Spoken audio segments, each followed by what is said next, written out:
कदाचन मा कर्मफल हेतुर्भो मा ते संगोऽस्त्वविकर्मणि।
महाभारत कथा,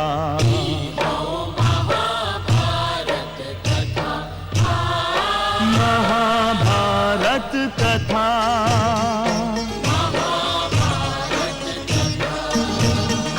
कथा हो पुरुषार्थ के, स्वार्थ के, परमार्थ के, सारथी बन ले जहां सिर किसन भारत पार्थ के।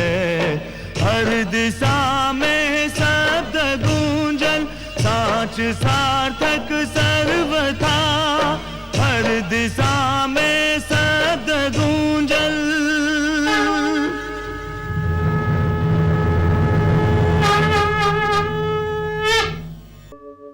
यदा यदा हि धर्मस्य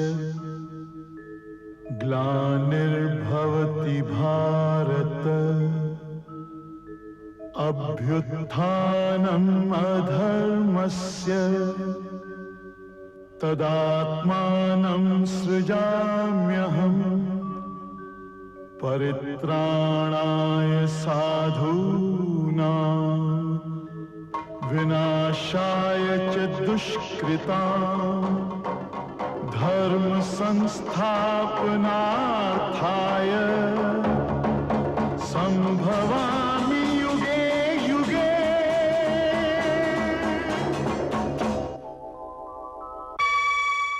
हम समय हैं। अर्जुन से आंख मिलते चित्रांगदा के सूतल नारित्व जाग उठल और नारित्व आंख खोल लेलस। तब मन में प्रेम अंगड़ाई लेवे लागल। अर्जुन के प्राप्त कईल चित्रांगदा के जीवन के एकमात्र लक्ष्य बन गई। अर्जुन चित्रांगदा के सुंदरता से प्रभावित अवश्य रहे, किंतु ओ प्रभाव के प्रेम के नाम नइखे दिल जा सकत। अर्जुन के सिद्धांत, ओकर उद्देश्य और ओकर आदर्श ए प्रभाव के प्रेम बने से रोकत रहे। अर्जुन के ए हिचकिचाहट के दूर करे खातिर चित्रांगदा कामदेव और रति के सहायता चाहली।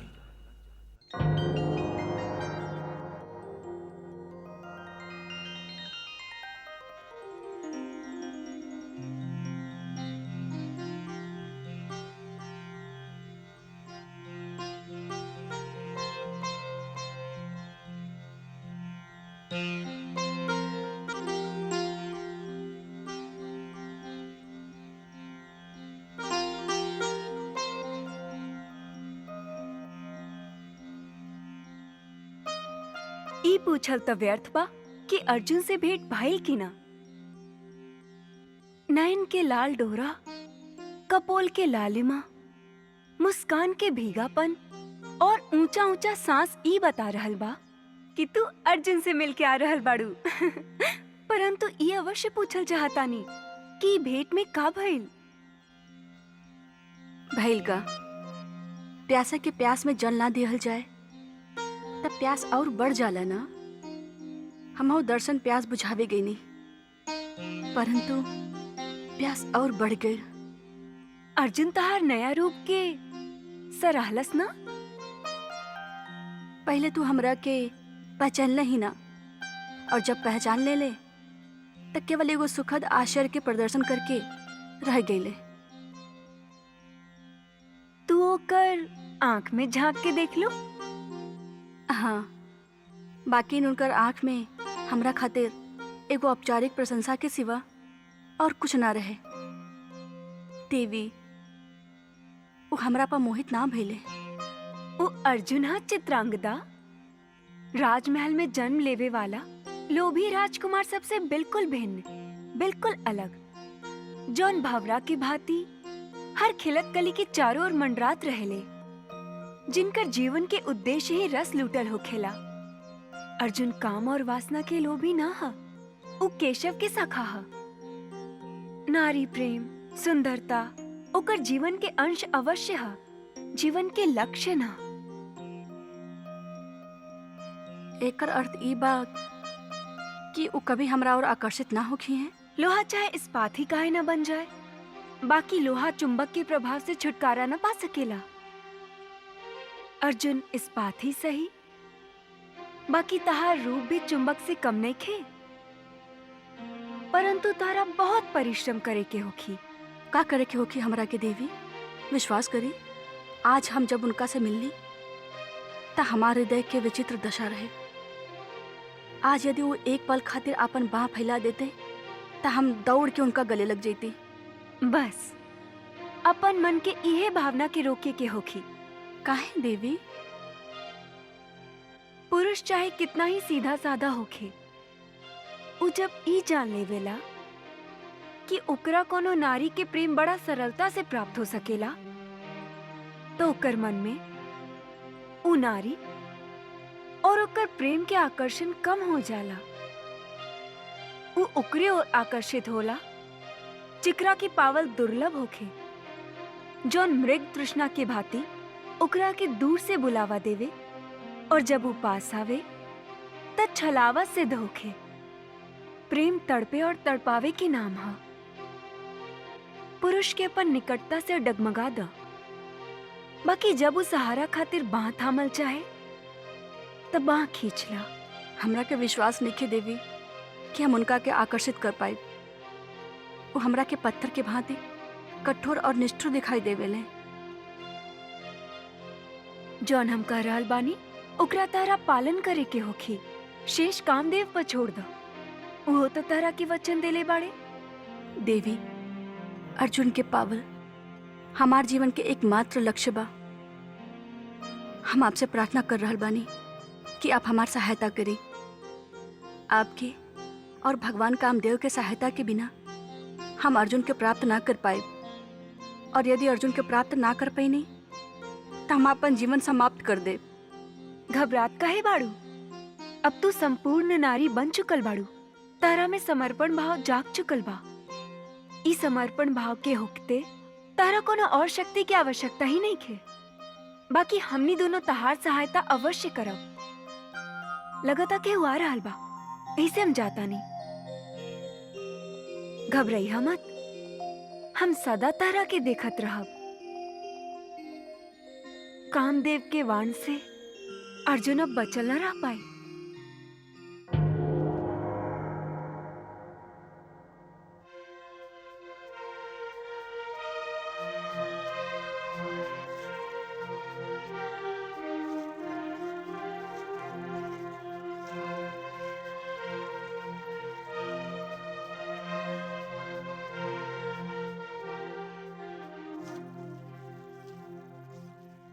चित्रांगदा, महारानी हमरा आंख पे विश्वास नहीं हो रहा। का हम ओकरे के देख रहल बानी जकरा के नित प्रतिदिन देखत रहनी? चित्रांगदा केवल ही वस्त्र धारण कैले बाड़ी महाराज, प्राण त नहीं खे बदलल।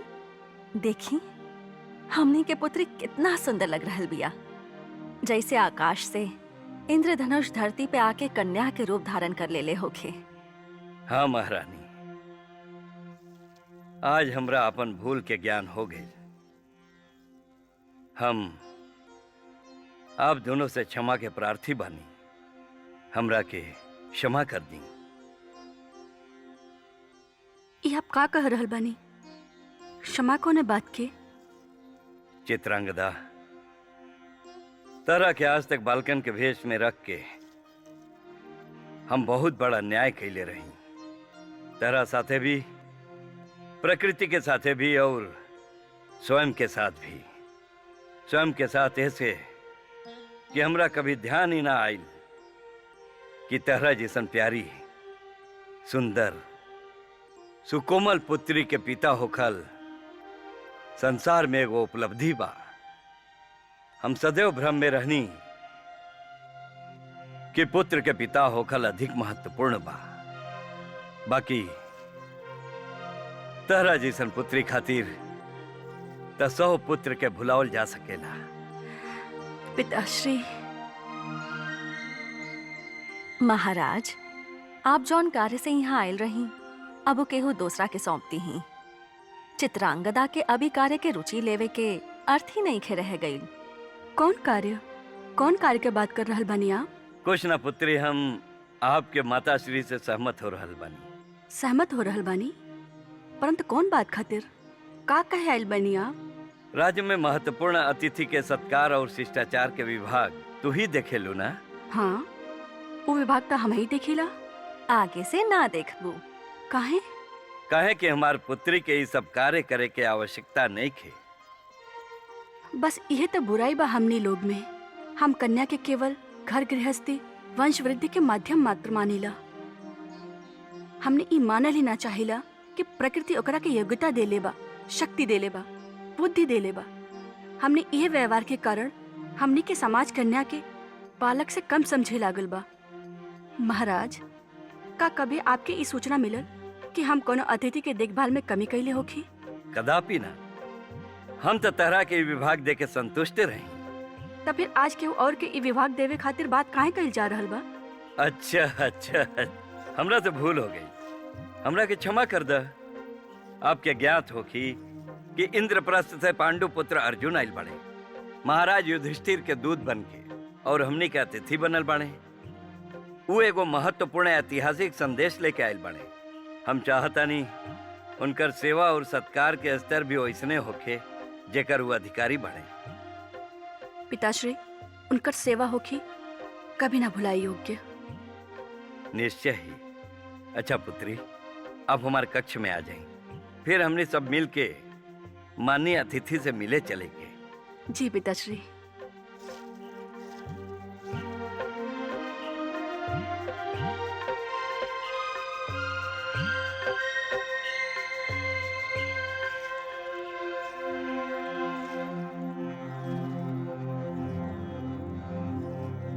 महाबाहु, महाराज। हमने आपके एकांत में कोनो बाधा त ना डलली? बाधा ना महाराज, ई तो हमार सौभाग्य बा कि आप यहाँ स्वयं पधारल बानी। हम आपसे अपन परिवार के परिचय करावल चाहतानी। हमार महारानी वसुंधरा। प्रणाम महारानी जी। विश्वास नहीं खे होत कि सव्य सांची अर्जुन हमार आंख के सामने बाड़े। महारानी जी, इमे ना विश्वास करे के तो कोनो बात ही नहीं के कि हम स्वयं आपके समक्ष खड़ा बानी। आपके नाम से वीरता के इतना कहानी जुड़ल बा कि आप स्वयं कहानी के एगो पात्र लागे लागल बानी। हमनी के सौभाग्य बा कि आपसे भेंट भइल। और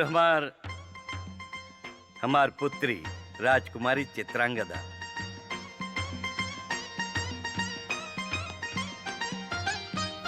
प्रणाम राजकुमारी जी। प्रणाम। राजकुमारी चित्रांगदा से आपके परिचय कराओ ऐसे भी आवश्यक बा कि हमने के राज्य के अतिथि सत्कार और शिष्टाचार के विभाग हमार पुत्री चित्रांगदा ही देखेली। कोनो कष्ट तना भइल आपके यहाँ आके महाबाहु? आप हमरा के लज्जित कर रहल बानी राजकुमारी जी। इतना सुख तो हमरा अपन घर में भी नहीं के मिलल। और फिर मणिपुर के सत्कार तो अपने आप में एगो उदाहरण है। हमने मणिपुरवासी अतिथि के ईश्वर से कम ना समझेला। हमने उनकर सत्कार के वंदना मानीला। पांडुपुत्र, हमने के राज्य में बहुत सुंदर सरोवर बा और उद्यान भी। हम काल सवेरे स्वयं आए और आपके नौका विहार ले चलब। बाकी चलिए महाराज, अतिथि की तनिक विश्राम करे देही। शुभ रात्रि। शुभ रात्रि। शुभ रात्रि पांडुपुत्र। शुभ रात्रि।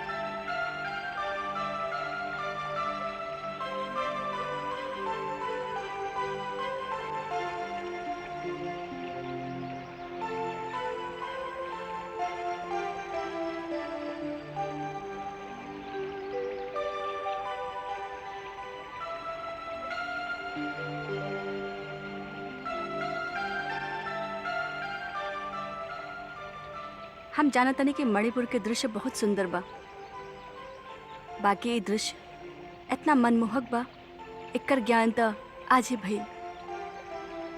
आपके दृष्टि तो इस दृश्य से हट ही नहीं खे रहल।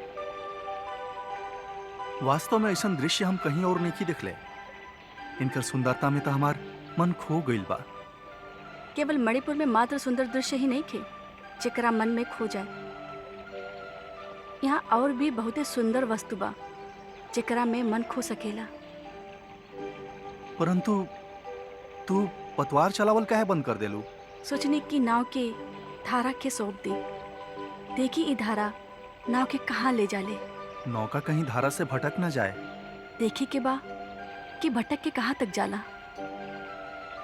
आपके भय लग रहल बा कि नाव कहीं डूब ना जाए। कहीं त पतवार के चलाएं।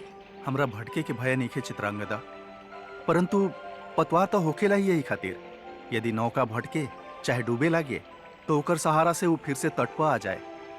आज ना जाने जी काहे जा रहल बा कि नाव धारा में ही बहत रहे, कोनो तट पर ना पहुंचे।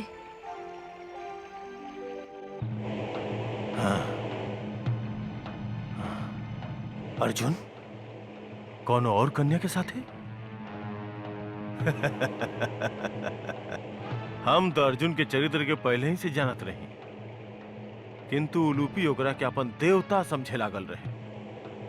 अब ओकरा पता चली कि जेकरा उ देवता समझत रहे वो वासना के पुजारी एगो फिलासी राजकुमार से अधिक और कुछ भी नहीं खे।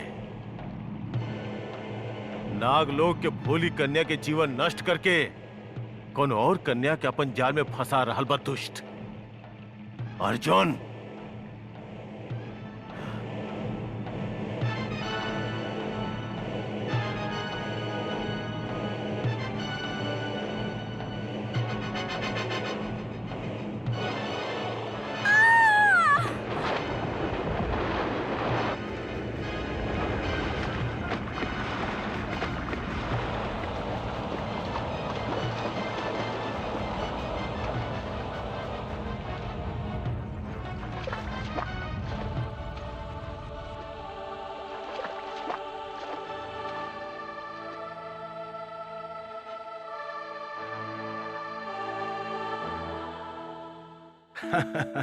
अले ले ले ले कितना प्याला प्याला बा, नाना जी के दुलाला बा।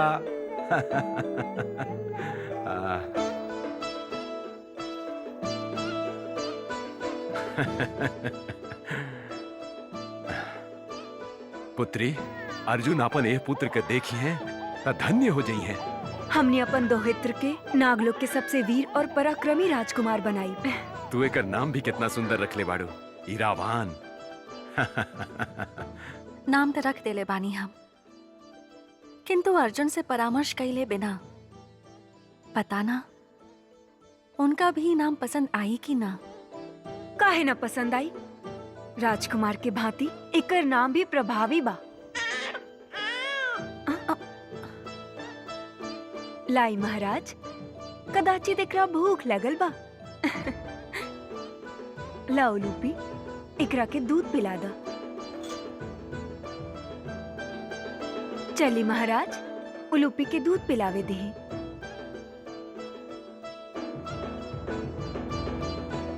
ओले बाबा,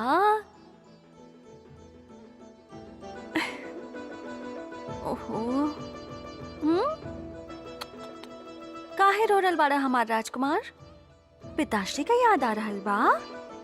घबरा मत, वो अपन यात्रा समाप्त करके आवते होखिए। ओले बाबू।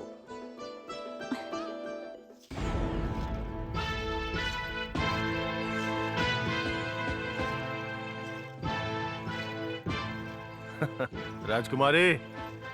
तू हाँ राजकुमारी, हम यहाँ काहे आयल बाड़ा?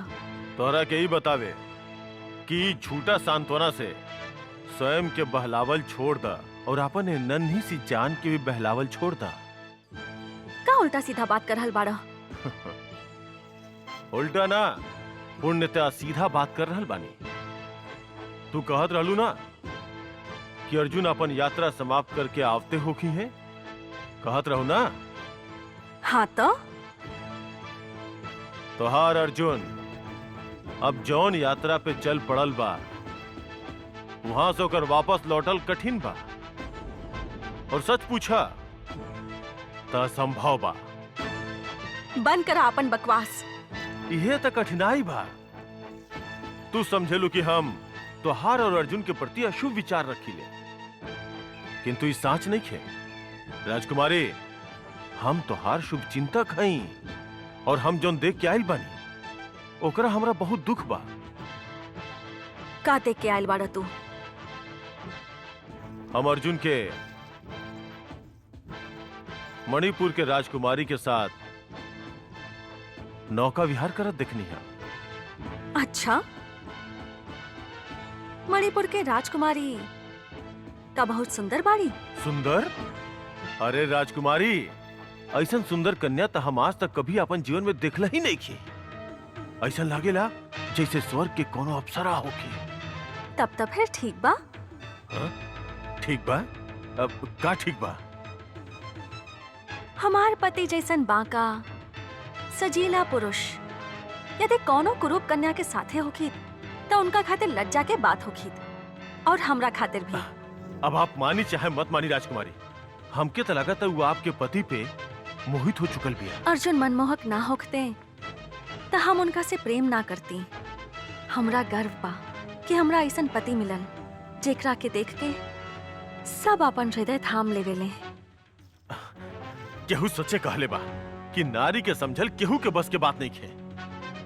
जब वो ईर्ष्या करेले तो ओकर कोनो सीमा ना होखेला, और जब वो प्रेम करेले तो ओकर भी कोनो सीमा ना होखेला। चांडक, तू अपन समय नष्ट मत करा।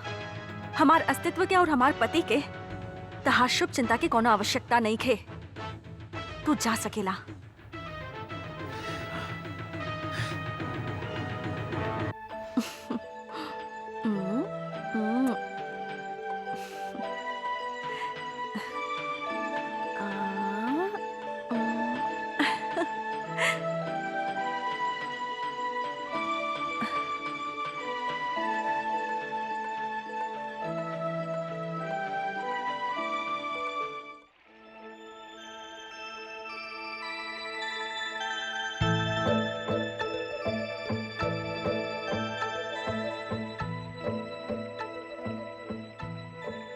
राजकुमारी, राजकुमारी,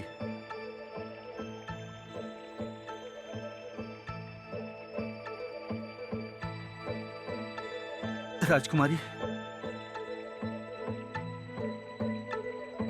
भयभीत मत हो कि राजकुमारी, अब आप संकट से बाहर बानी।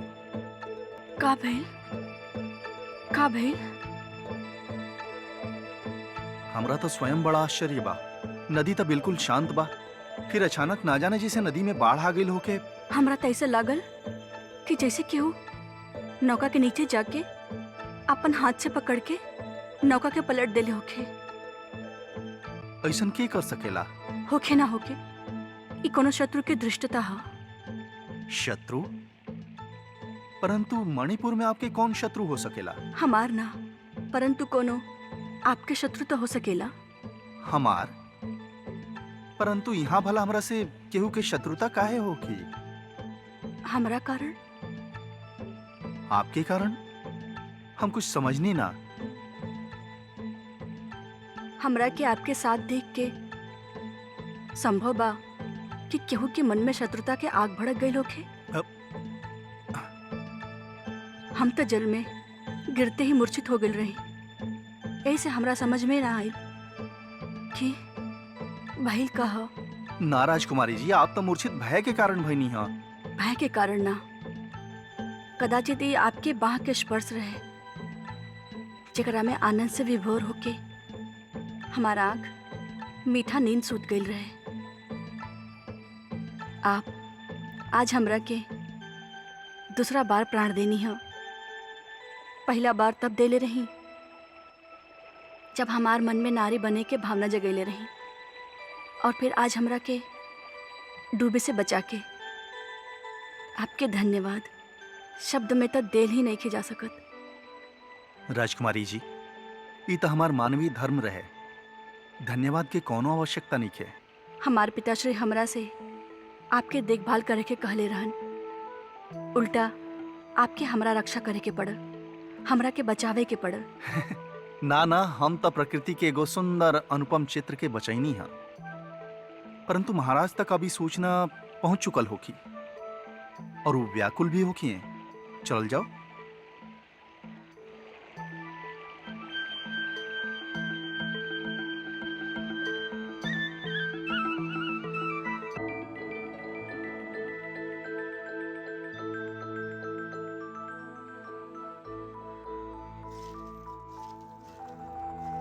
चित्रांगदा, पिताश्री कैसन बाड़ू हमार पुत्री? हम पूर्णतया ठीक बनी। दुर्घटना के समाचार मिलते हमने के तो प्राण ही निकल गए रहे। आपकी चिंता व्यर्थ रहे माताश्री। हमारा प्राण बचावे वाला हमरे साथे रहन। अर्जुन हमरा के बचा ले।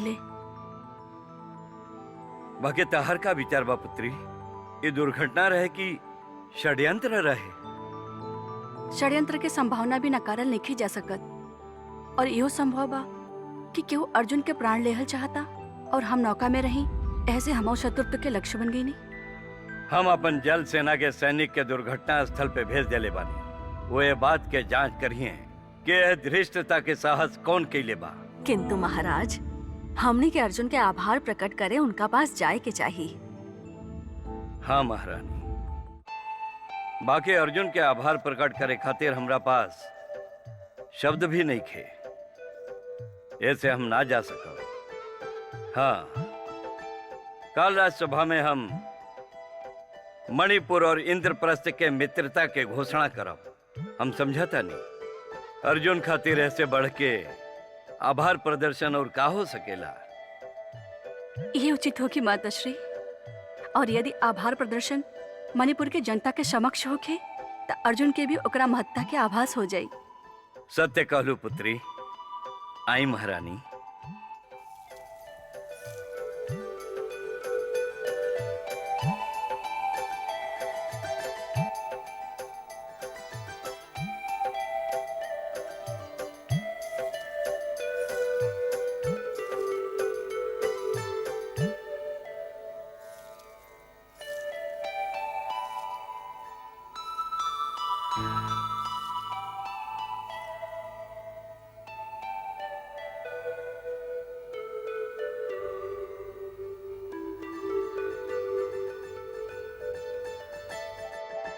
अर्जुन, तू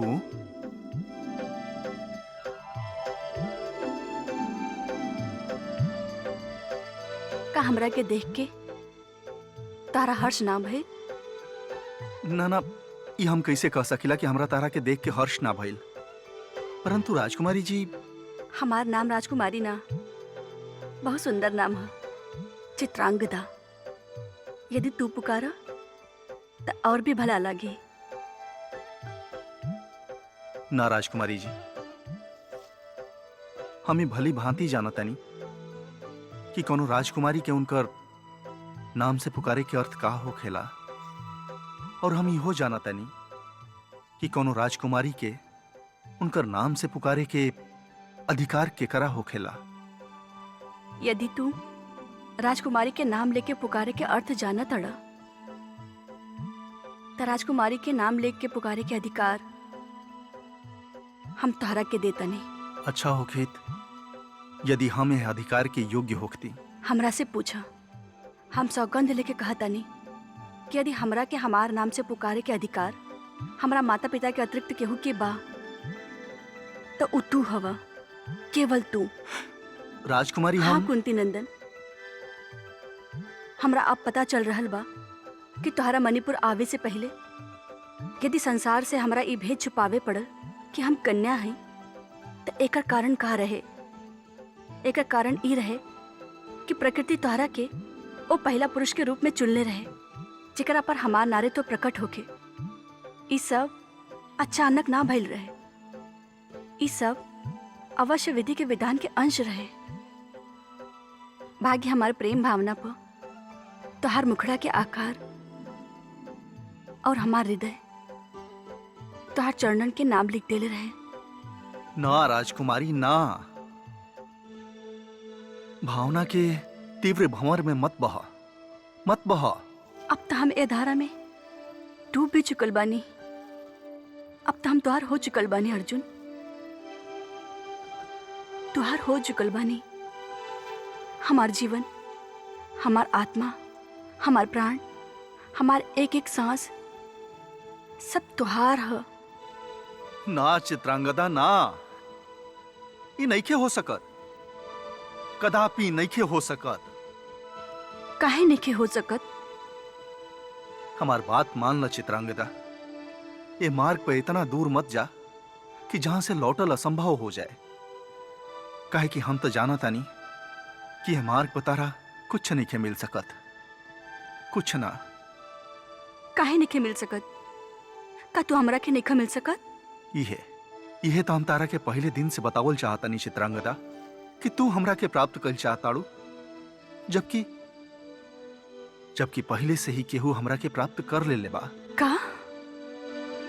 हाँ चित्रांगदा, हम नागलोक के राजकुमारी उलूपी से विवाह करके आ रहल बानी और यही कारण बा कि अपना और बढ़त तहार पग के हम रोकल चाहत रही। चित्रांगदा, हमें मार्ग पर तहरा के प्रोत्साहित नहीं कर सकत, परंतु तू तो हमरा के कभी अवसर ही ना देलू। परंतु तोहार विवाहित होकर तोहार प्रेम पर कोनो प्रतिबंध नहीं लगा सकत। तू विवाहित होके भी हमरा के स्वीकार कर सकेला। समाज तोहरा के एगो से अधिक विवाह करे खातिर अधिकार देले बा। अधिकार? हम समाज के देले अधिकार के दुरुपयोग नहीं कल चाहत चित्रांगदा। तू बहुत सुंदर बाड़ू, बहुत अनुपम बाड़ू, बड़ा कोमल बाड़ू। हमरा खातिर तू अपन जीवन नष्ट मत करा, अभी भी समय बा। तू अपन संसार में लौट जा चित्रांगदा। केहू के चरण के स्पर्श कोनो पत्थर के अहिल्या बना देवे, फिर ओकरा के कहे कि ए स्पर्श के भुला के फिर पत्थर बन जाए, तो का ये न्याय होखी? प्रेम के ज्वाला एक बार मन में भड़क जाए तब फिर मिलन के फुहार ही ओकरा के बुझा सकेला, और यदि मिलन के फुहार ना पड़े तो फिर ये ज्वाला जेकर मन में भड़केला ओकरा के फूंक के राख बना देवेला। चित्रांगदा, हम तहार हृदय नहीं तोड़ल चाहत, परंतु हम विवश बानी। हम राजकुमारी उलूपी के अपन बड़ बहन मान ले। हम तोहरा के विश्वास दिलावतनी कि उनका हमरा कारण कोनो दुख ना पहुंची, किंतु अर्जुन तू हमरा के मत ठुकरावा। तू हमार जीवन के प्रथम और अंतिम प्रेम बाड़ा। तू हमरा के ठुकरेबा तो हम ये दुख सहन ना कर पाए। चित्रांगदा, धैर्य से काम ला। धैर्य से काम ली? ऐसा तो अच्छा होके कि कन्या ना होती। सभी कहत रहे कि कन्या प्रकृति की सबसे अनुपम भेंट है, किंतु हमरा खातिर तक कन्या होखल भी अभिशाप बनल जा रहल बा। काहे निकल रहा हमरा के बालक रूप से? काहे जगल रहा हमरा अंदर के सुंदर नारित्व के? काहे लगे रहा हमारा मन में प्रेम की वो अग्नि जकरा के तू बुझावे से बचल चाहतड़ा? बोला, उत्तर दो। हम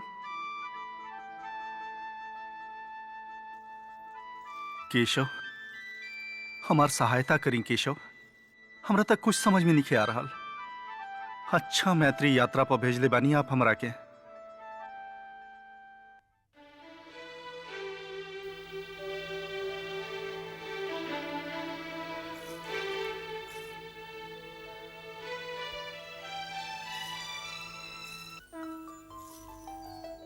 कहाँ चलनी केशव?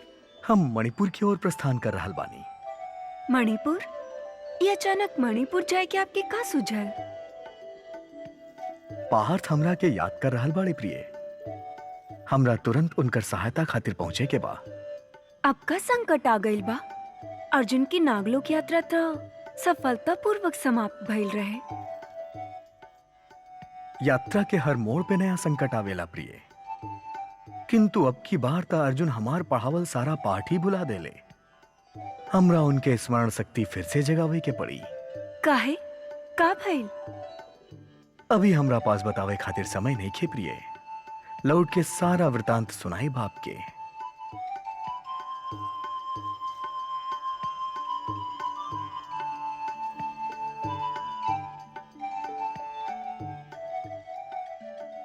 हम ना जाने कितना पुरुष से युद्ध कैनी, ना जाने कितना पुरुष के परास्त कैनी,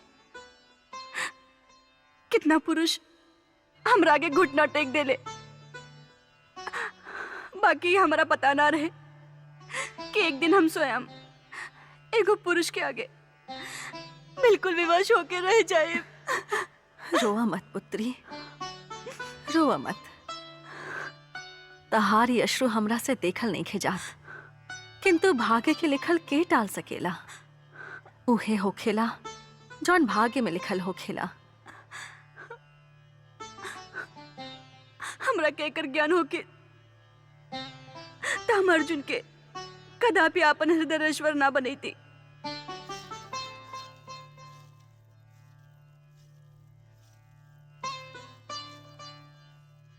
पुत्री, का भइल? महारानी, हमार चित्रांगदा रो काहे रहल बड़ी? हमने के पुत्री चित्रांगदा के कुंती नंदन अर्जुन से प्रेम हो गईल बा। ये तो कुंती नंदन अर्जुन के सौभाग्य बा। हाँ, किंतु अर्जुन हमने के पुत्री के विवाह प्रस्ताव के ठुकरा देले बाड़े। का है? का कमी बा हमार पुत्री में? ना महाराज, स्वयं अर्जुन के एगो विवशता बा। का विवशता बा महारानी? का विवशता बा? अर्जुन विवाहित बाड़े। त का भइल? राजा लोग के कई कई गो रानी होखेली। वो तो ठीक बा महाराज, किंतु अर्जुन के विचार और लोग से भिन्न है। कुछ भी होखे, उनका हमार पुत्री के प्रस्ताव स्वीकार करही के होखी। यदि इंद्रप्रस्थ मणिपुर से मित्रता चाहता तो अर्जुन के हमार पुत्री के बात माने के ही होखी। हम स्वयं अर्जुन से बात करब पुत्री।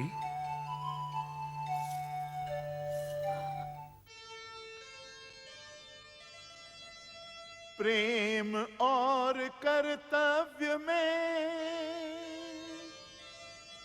उलझ गया है प्रश्न, देखें हल क्या ला रहे इस अवसर पर कृष्ण। सीख हम बीते युगों से नए युग का करें स्वागत, करें स्वागत, करें स्वागत, करें स्वागत।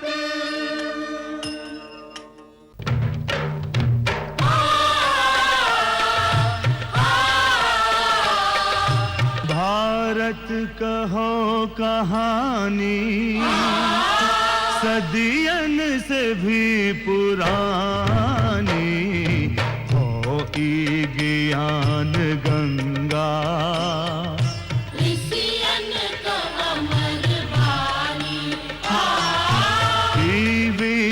भारती हो